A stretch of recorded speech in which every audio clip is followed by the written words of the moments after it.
Another thing I hadn't thought about this in years, but I can ride a unicycle, but No. only forward. I can't balance on the unicycle. I haven't done it in a long time, but I taught myself how to get on a unicycle and just start pedaling. Did you go to clown college? How do you learn how to ride a unicycle? We got when I was a kid, I inherited a unicycle from our uncle or somebody. Somebody gave us a unicycle. It sounds like a plot to a bad 70s sitcom. Like the Brady Bunch, like Peter inherited Uncle Herbert's unicycle. And we're back. Hey, everybody. It's your host, Darren Carter, the party starter. And we have the one and only Mr. Steve Simeone. How are you, Darren? I'm good. We are both in good moods, but that'd be hilarious if, like, off air, we're just like, anyways, you're ready? Hey, everybody, it's time to start the party. Or if you just did that intro and you're like, oh, you're all happy. You're like, how are you, Steve? And I'm like, good. Yeah, we've got the one, the only Steve Simeone. And you're just like, yeah. Remember that one time we worked Vegas and we saw the world's saddest? I was just thinking about that. Tell the people what we saw. Do you remember? The sad Pee Wee Herman. Yeah. Yeah. So sad. La, la, la. Yeah. So it was the people that dress up like celebrities and like you give them like $1 to take a picture with them. Yeah. And you could tell the guy that was playing Pee Wee Herman was just so sad. Yeah. By the way, that looks like a cool chair you're sitting in. Like it looks like you're some sort of like a king or something. Well, it kind of. Do you remember that rap group Third Base? And then there was the guy in third base. His name was Pete Nice, and he had a chair like this, and he had a cane. And he was just chilling.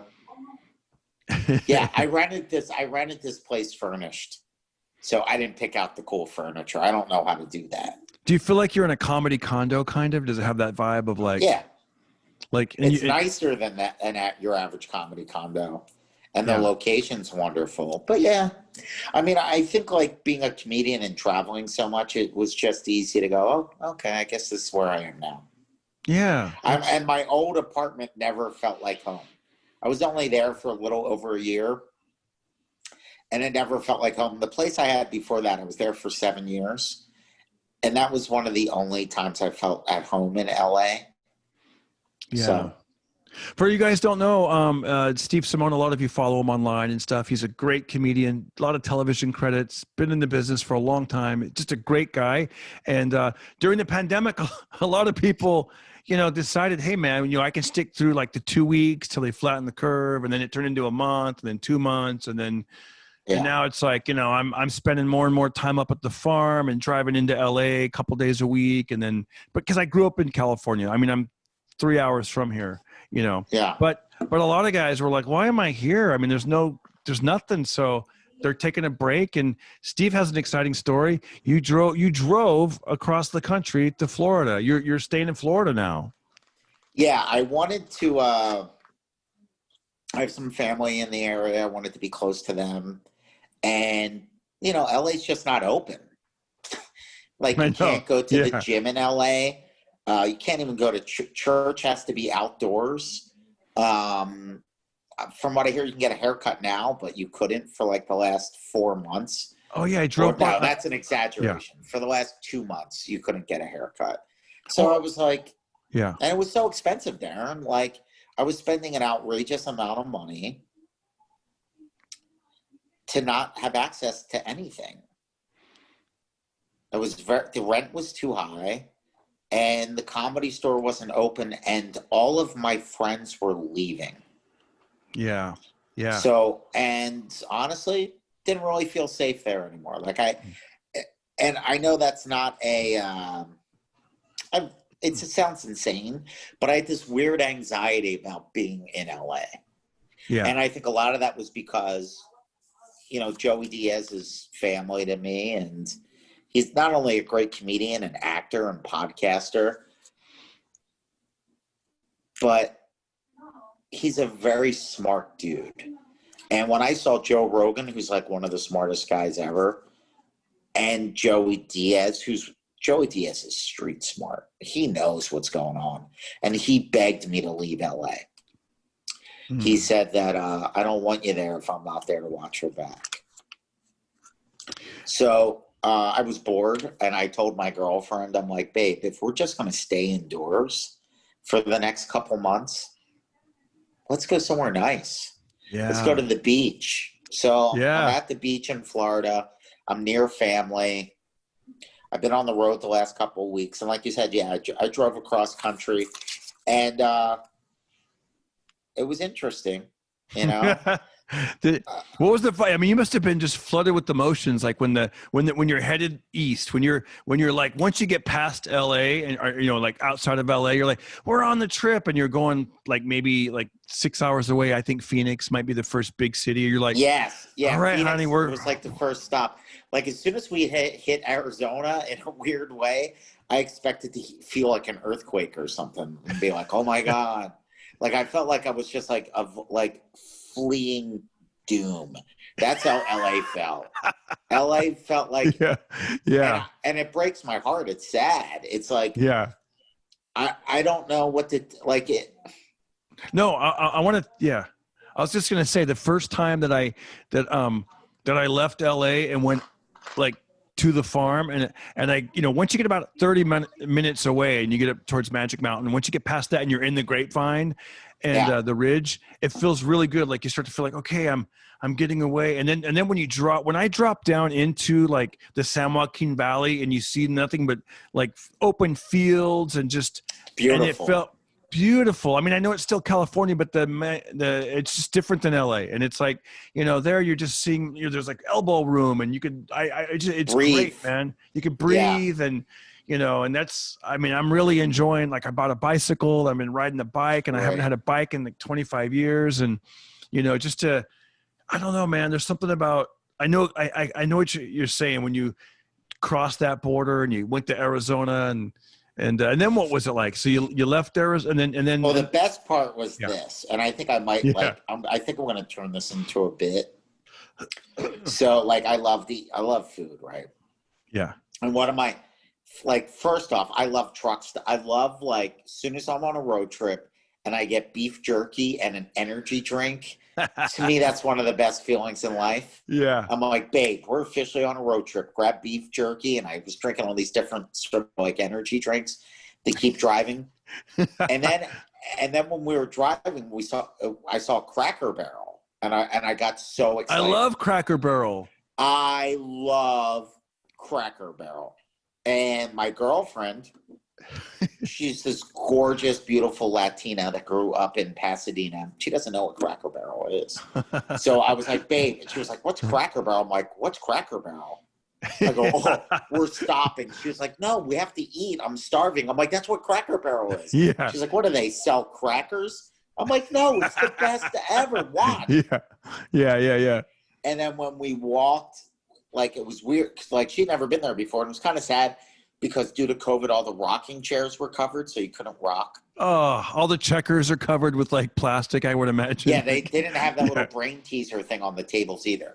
But we walk in the Cracker Barrel, and this is the best, dude.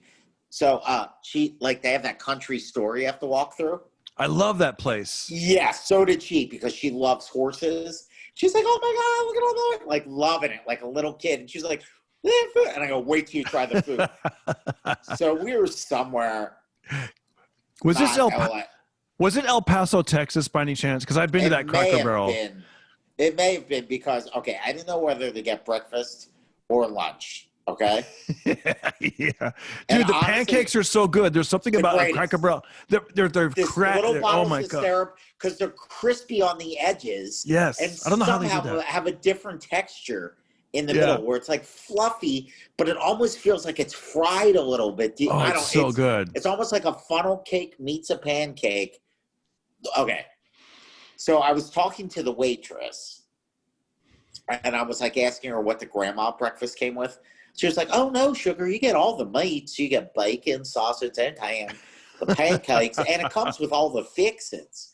So she said this, she goes, it comes with all the fixins. Oh, I love that. My girlfriend's from LA, so she never heard anybody use the word fixins before.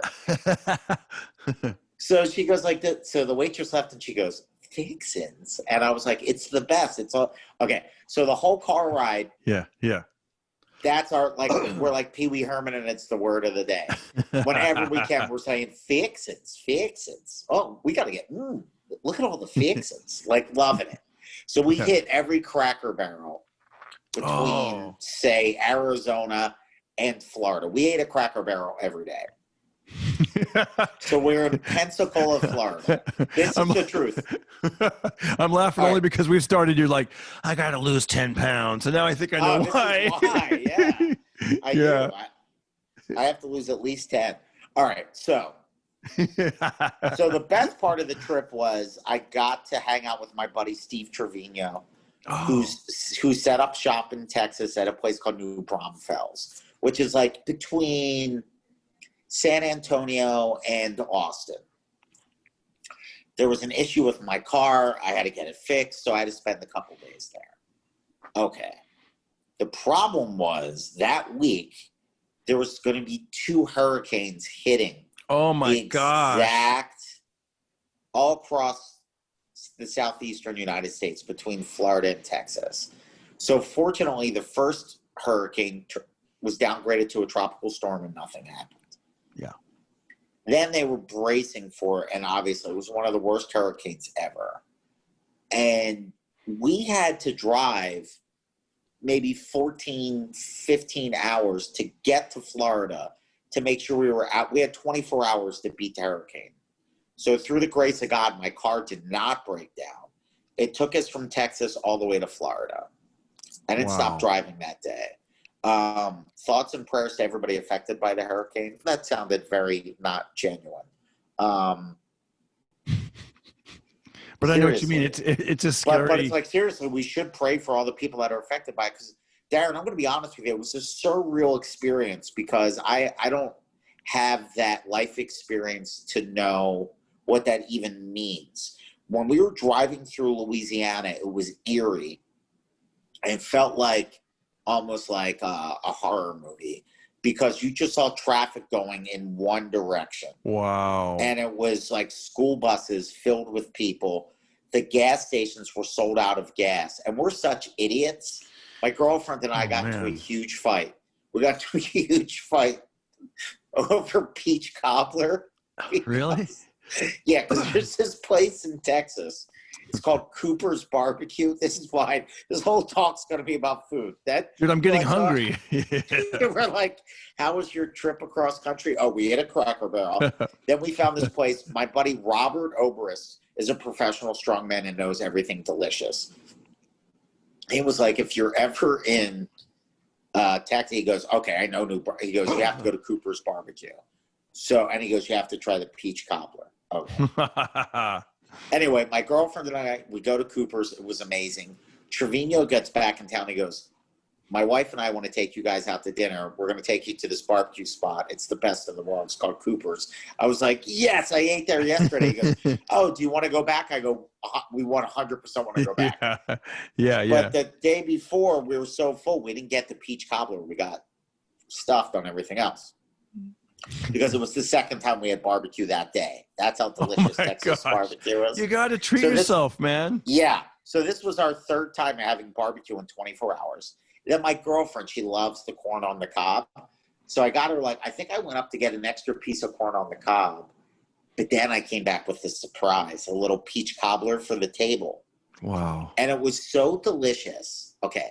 So Steve and his family, they're packing up. They drove us. They have a brand new Range Rover. I don't know if I should be telling this story. So Steve's doing great. Yeah.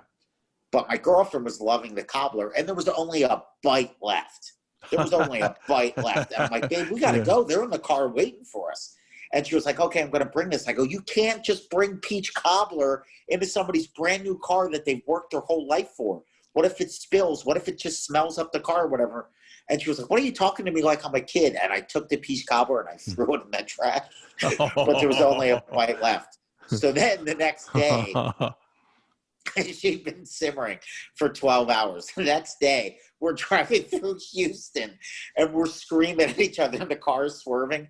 And then by the time we got to Louisiana, I felt bad. We're chasing a hurricane.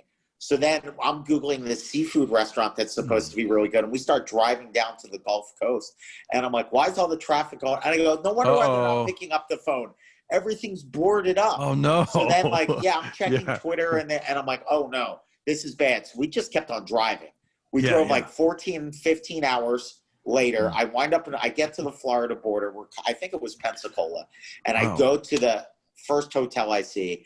And it was really surreal and scary because all those big power trucks was all those workers were leaving Florida and going to Louisiana to go help people to make sure the power got back on. So I'm like, I didn't feel like driving anymore. I go to the front desk and I'm like, how much is a room? Do you have a AAA discount? Because by this point, I had been traveling for a week. I know the lingo. You always got to ask for the discount. And he gave me a good deal on a room. He's like, oh, I'm from California, blah, blah, blah, blah. And I go, okay. I go, is there anything to eat around here? And he goes, there's a Cracker Barrel right across the street. I was like, this is my sign from God.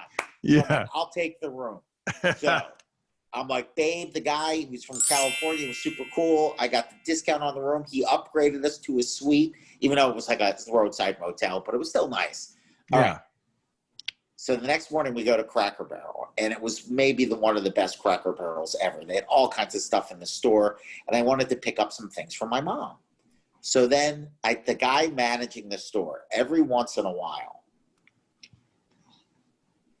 there's the right person for the right job. And he was an overweight guy with a ponytail, and he just had this swag about him where all the old ladies loved him, and you could tell he just loved people.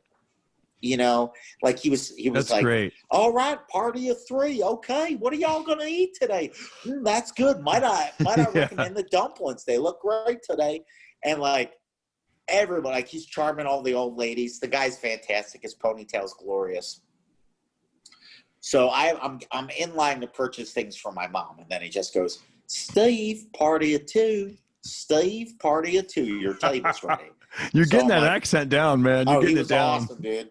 Yeah. So I go, oh, thank you very much, sir. Just let me pay for this stuff, and then we'll be right with you. And he goes, well, get yourself something to eat first, buddy. You can pay for it on your way out. This is the Cracker Barrel. Enjoy yourself. We know you're good for it. Bring it to your table. See if you really want to buy it. The guy was awesome, right?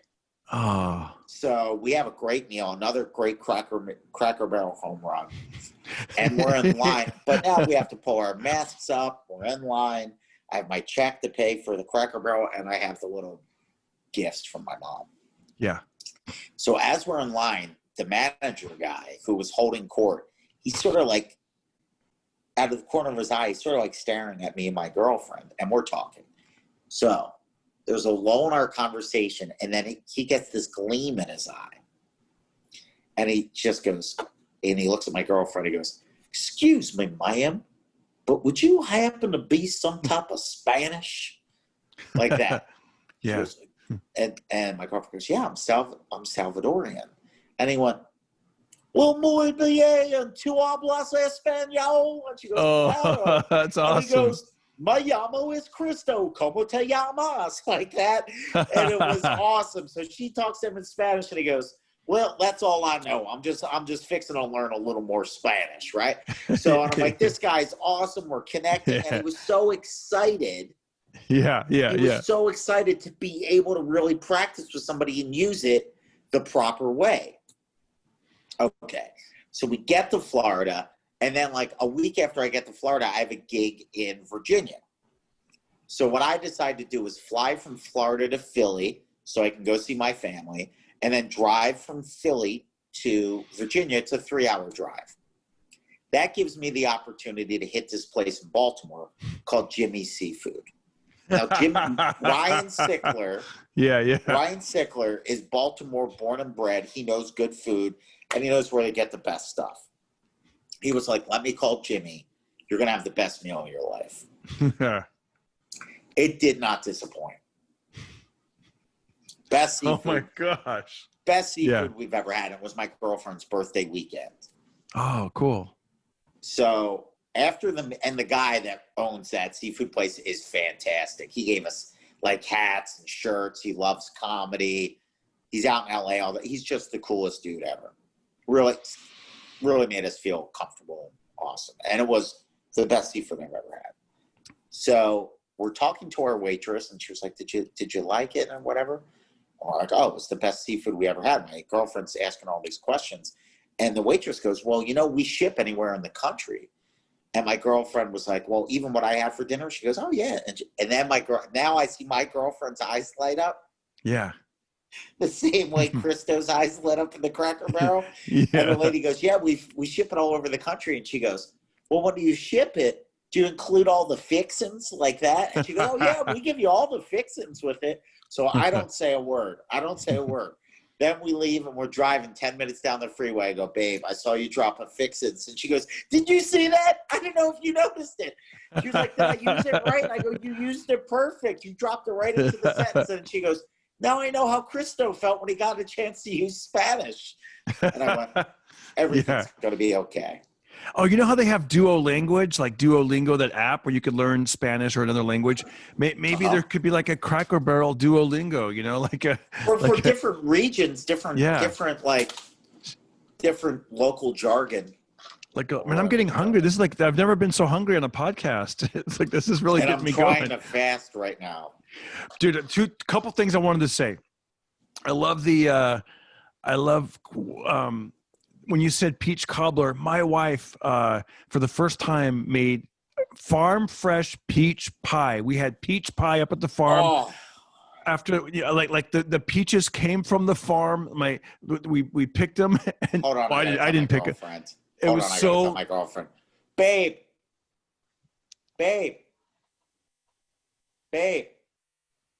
She's not answering me. Yeah. I mean, my wife makes great pie. She usually makes pumpkin pie and apple pie. And it was her first time doing peach pie.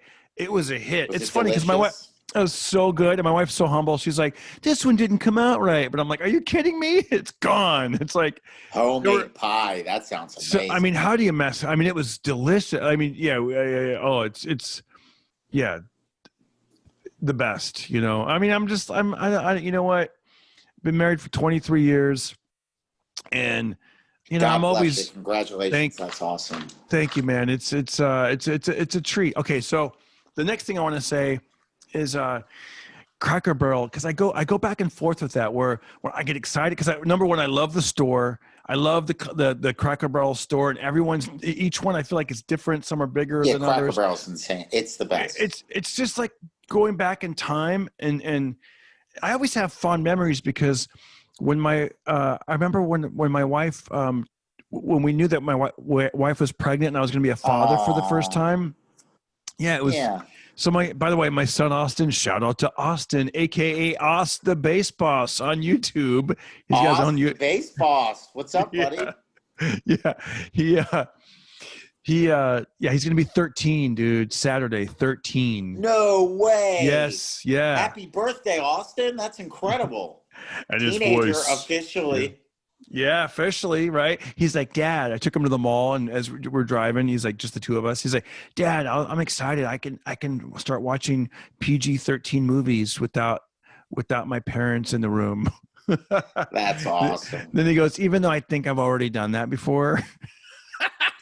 That's awesome. But what was I going to say? Oh yeah. So when my wife found out she was pregnant, I remember she must have been around a month pregnant or 2 months, or it was really early into maybe two, I don't know, whatever. It was early in the pregnancy, and I was performing in Missouri, and I found the news. She told me the news, and the very next day is when I went on the road. So I'm like flying, and I'm just like, wow, I'm going to be a dad. It's like weird, right? Like you're like, I'm no longer like, because I feel like you're a certain age in your mind, but the years go by, but you still feel kind of youthful. But then always, when things change though, when you become a father, it's like, wow, like this is next level. Like I don't know, man. It was just different to me. Anyways, I remember I was on the road in Missouri, and I went to Cracker Barrel every day. And I was just like all of a sudden the songs changed. Like I'd hear music on the radio, especially there at Cracker Barrel, and they'd talk about like me and my daddy or whatever. And I was like, wow, I'm going to be a dad.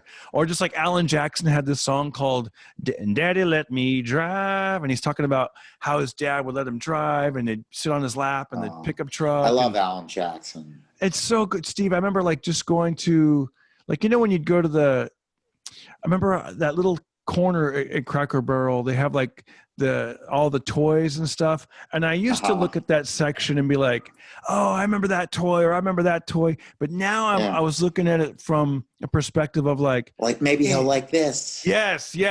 Maybe my son will I'll be able to play checkers with him one day, or this little rocking horse. And I used to and then I remember when he was 3 and 4 years old, 5 years old, I'd come back with Cracker Barrel outfits for my son, like these little cute, of overalls. And a lot of times my wife would be like, he ain't wearing that.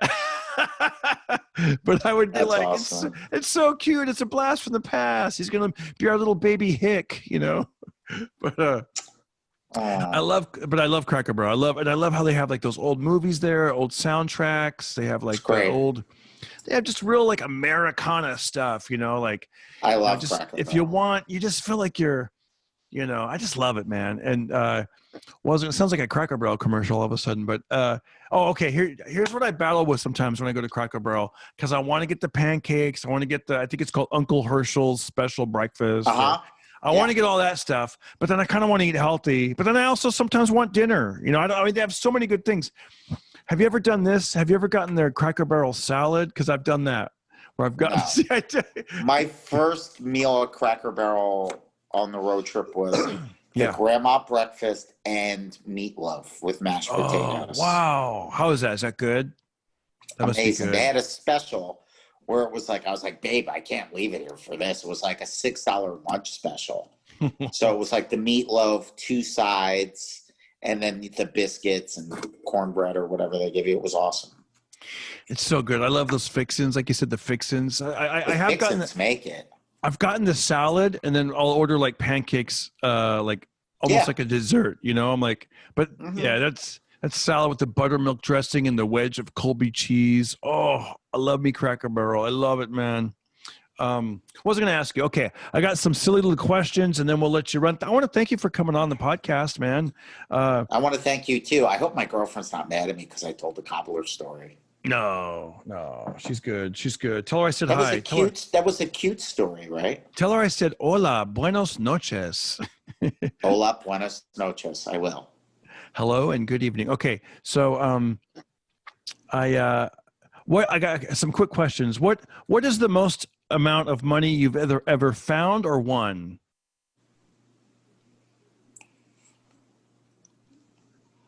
The most amount of money that you've ever I don't even know. I don't think I've ever won money. I was with Andrew Dice Clay in Las Vegas back in 2001, and he was giving me a lecture on why not to gamble. Oh, I like that. And he put $100 bill into a slot machine, and he wanted to show me how fast the money went.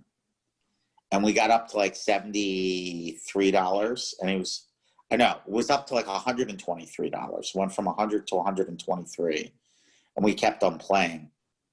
And then it went down to $52 or something. Something like that. And he was like, you see, this is why you don't gamble. He goes, look how fast you lost that money. And he's talking to me, and he's not looking at the slot machine. And he pulls it down. He goes, see, this whole city's based on trying to get money out of your pockets. You're not going to win. And as he's pulling it down, he's telling me why not to gamble. I'm looking at the slot machine, and it click, click, click, and he won $10,000. Oh my gosh. Wow. But that was a fluke. Right? So that was real. I didn't win it. No, I know that was real, but yeah. So I don't know if I've ever really won money. I think once in Vegas on a slot machine, maybe I won $20 or $40.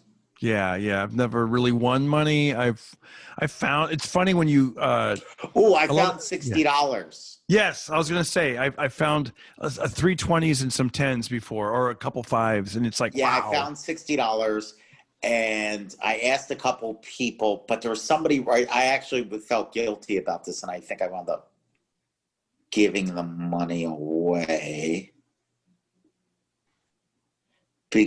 Whatever, but I found $60. You know, I have a friend that does this. Shout out to Curtis Marsh. He does the theme song for the podcast usually at the end. He's the Nashville cool. Nashville musician, and he did this thing that's pretty cool. He'll save every dollar and nickel and quarter that he finds and add it all up at the end of the year, and he'll write it. And it's amazing, like just when you find little money on the ground. I don't know, because people are they're not spending cash like they used to. You know, we're doing the credit card thing these days, but that's an interesting. Okay, so next question. What is the last thing that you purchased that made you happy? The last thing you bought that made you happy? Food. Yeah, man. Yeah. Food for sure. There was like this cool another seafood restaurant here in Florida where they had lobster. Their special last night was lobster rolls. Delicious. That's great. Legit happy. Yeah. Okay, the two things I was going to say, my bicycle, because I hadn't had a bicycle in years. That's number one. That's making me. I can't even believe every day I'm on that thing. I'm like, I'm so happy. This is amazing. That's awesome. And then I bought this piece of podcast equipment. Thank you to the donations to the fans, the listeners. It's helped me out so much. Thank you. And that's the reason that this microphone, hopefully, it sounds amazing. Okay, good. Because I can hear you, but I can't hear myself. But I want to believe that. Yeah. So thank you. I want to think. I'm happy that I have this. Okay. So next question. Do you prefer? What's your favorite time of day? Morning, afternoon, or night? Or do you have a favorite? I love them all. Oh, okay. Better question. What is one of your favorite things about each one of those times of day? What's one of your favorite things about morning? Okay. I love when I I had to wake up early for a flight a couple days ago. And after I fought through the grogginess and I was awake, I just felt like a winner for being awake that early. Yeah. Like there's a reason why guys like Jocko work out first thing in the morning like that. Yeah. Yeah. When I worked at a gym and I had to either open up the gym, or I actually work graveyard shift at one gym. People that start their day in the gym and start early are super achievers. And there's just something about it, the sense of accomplishment, where it's that old US Army commercial, we do more. by the time we have breakfast or whatever that most people do all day, something like that. Yeah. There's a truth to that. But what was beautiful was when we were driving, we were in the Uber to the airport, and we were awake so early, we actually got to see the sunrise. And it was gorgeous. It was absolutely gorgeous. And it was so peaceful. That's what I like about that. What I like most about the afternoon, when I was in LA, I used to love to do, I would wake up later, go to the gym around 10, and then go do my errands in the early afternoon. And I love the fact that all the old people were out then. Yeah. Old people hours are between 10 a.m. and old people go to breakfast places like bars, young people go to bars at night. They wake up and they socialize over breakfast. It's awesome. Yeah. But what I like about afternoon was all the old people out doing their errands when the rest of the quote unquote world was at work. That was awesome. Of course, that was pre 2020 craziness. Yeah. I also love afternoon naps. Oh, me too. And then I'm by nature a night owl. Yeah. And that's why stand-up comedy just fits so perfect with me.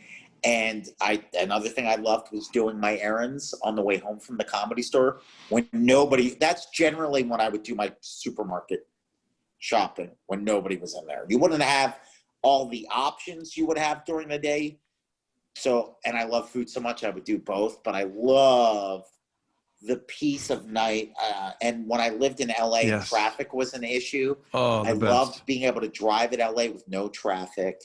I loved reflecting, you know, before I went to sleep, reflecting over everything I did that day, taking inventory, and then making plans for what I was going to do the next day. And there's nothing better than when you put in a real day's work and you feel like you earned your sleep. I think that's one of the best feelings in life. Because there's two different kinds of tired I've experienced in my life. Yep. I've had that depression tired where I can't get motivated and I can't get anything done. Yeah. And it doesn't feel good. And then there's the type of tired where you're like, oh, I did all this today. And like, you can't wait to fall asleep. And that's awesome. Oh man, I imagine that driving across country, you must have had some of those exhausted nights where you're like, oh. You know what, man? I didn't really push it. Oh, that's I good. didn't really push it. I wanted to, because I was worried about my car. It's an old car. Yeah. And I was just really enjoying spending time with my girlfriend. So. Last couple of questions. What do you have a useless talent that maybe we don't know about? I don't have any talent. Yeah. I know. What if the person doesn't hear me? Like Zoom drops the call, and I'm like, "Do you have a talent?" You're like, "What?" No. I don't. You know, I was thinking about that. A useless talent. Like, I mean, I don't know if it's useless, but not a lot of people.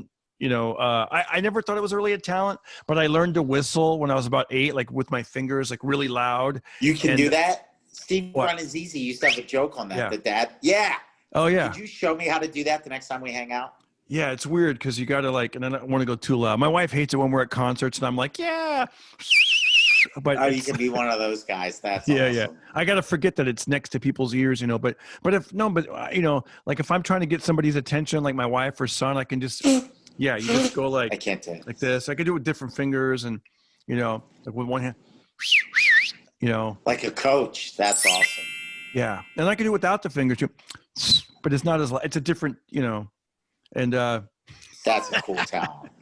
And then, it's, another thing I hadn't thought about this in years, but I can ride a unicycle, but only forward. I can't balance on the unicycle. I can just, I mean, I haven't done it in a long time, but I was able, I taught myself how to get on a unicycle and just start pedaling. Did you go to clown college? How do you learn how to ride a unicycle? You know, we got when I was a kid, I inherited a unicycle from our uncle or somebody. Somebody gave us a unicycle. It sounds like a plot to a bad 70s sitcom. Like the Brady Bunch, like Peter inherited Uncle Herbert's unicycle. Yeah. But I remember hanging onto the fence and getting better and better with the balance. And then eventually it was like, okay, just one hand. And then you'd pedal and then you'd like let go and then you'd hang on. And that's cool. It was definitely like a clown college, like at home, like homeschool for clown college. Cause I learned how to unicycle. And then I remember over Christmas break one year in 8th grade, I learned how to juggle. So we had 2 weeks and I took my sock drawer and I was like, let me take those 3 socks. You know, have you learned how to juggle? No, I don't know how to ride a unicycle. I don't know how to juggle. And I don't know how to fit 13 of my friends into a tiny car. I don't know how to do any of that stuff. I start pulling out scarves. You don't know how to do this, bro? Is this your card? Like, I don't know any of that. Yeah. No, with the juggling, I was able to, you know, I mean, I can do it for maybe 25 seconds. Like, and then it, you know, it's like 25 seconds more than most people. Yeah. So those were my useless 10. We're probably going to end this thing. And then tomorrow you're going to be like, I have an ability to know what time it is without, you know, or, you know, I can tell when it's going to rain or something, but you probably have it. You just don't remember it right now. Last one. What's something that a lot of people are missing out on because they just don't know about it? If you want, I thought of one. Jesus. Something. Yes. In a weird way, I honestly do believe that. Yeah. I do. I think so. That. I think like I think Christianity's gotten like this bad rap. And then even I think a lot of Christians aren't really aware. Well, let me rephrase this in the most loving way I can. I think the greatest thing about having a relationship with Jesus is the peace it cultivates. And the world is so uncertain right now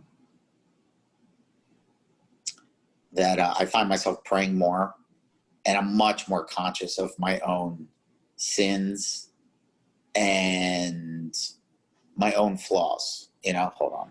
Wait. Yeah. There we go. That was We're God. back. We're back. That was God. He's like, yo, man, just keep it down. Like, yeah, my flaws, my sins. Oh, yeah, you're the last person that should be talking about me. God's like, and scene. No, yeah. No. But that was the devil, actually. The devil is trying to break this positive message away.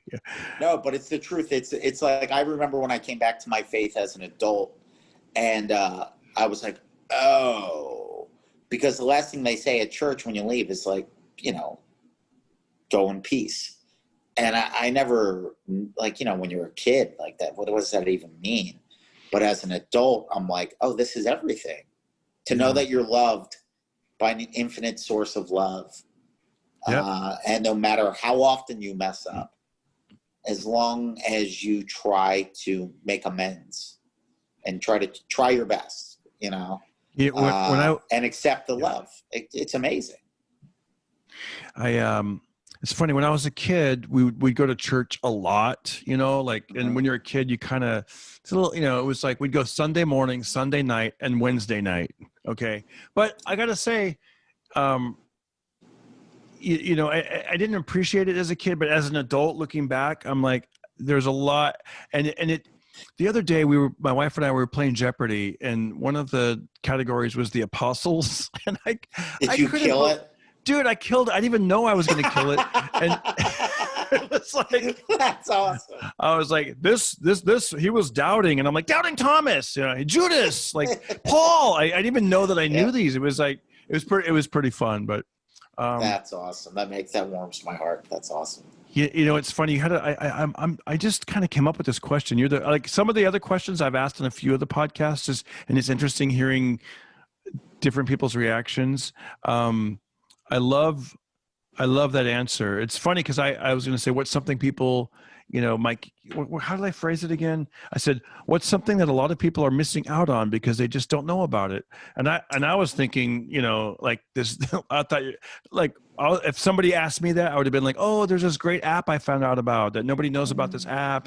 But really the peace of Jesus, I think that's, it's because a lot of people know Jesus and then they know of Christianity, but I don't think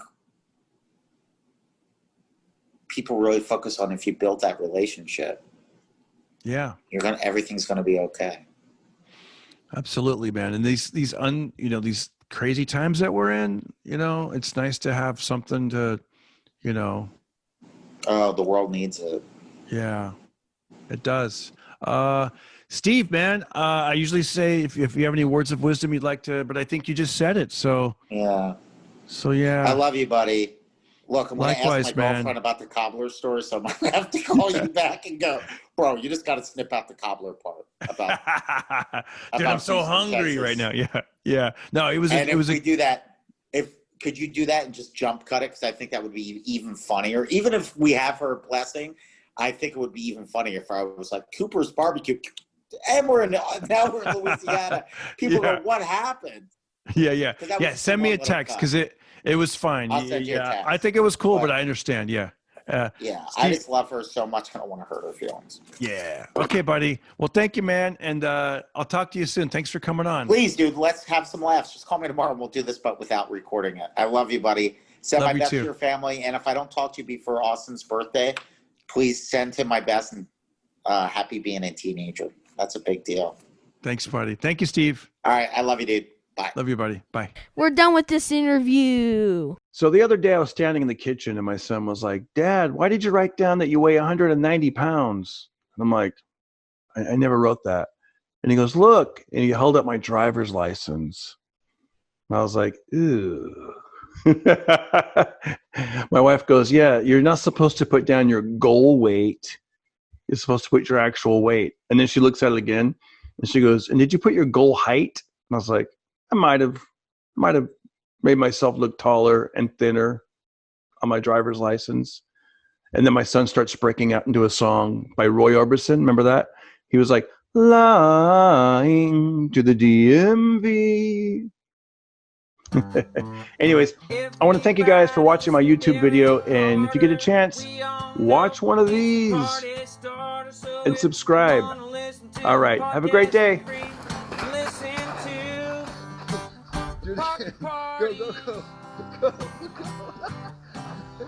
Go that way. Go.